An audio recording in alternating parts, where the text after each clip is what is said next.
నేను సాధించలేకపోతున్నాను, నా మనసు నిలబట్టలేదు, అది వెళ్ళిపోతోంది అస్తమానం, ఎప్పుడో ఒక్కసారి అలా నిలబడుతుంటుంది అంతే.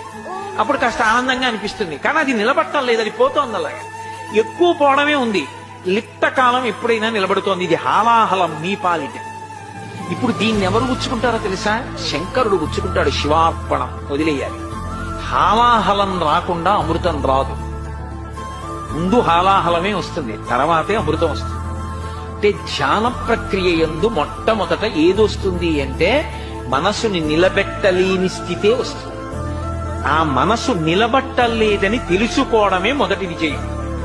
దాన్ని శివార్పణం. ఈశ్వర, నా మనసుకి నీ చేసిన అలవాటు నీ అనుగ్రహంతో నిలబడేటట్టుగా అనుగ్రహించండి. దానితో పోరాటం చేసి విసిగిపోకూడదు, మనసుతో దెబ్బలాట పెట్టుకోకూడదు, అనునయించాలి. నేను సాధించలేకపోతున్నాను, నా మనసు నిలబట్టలేదు, అది వెళ్ళిపోతోంది అస్తమానం, ఎప్పుడో ఒక్కసారి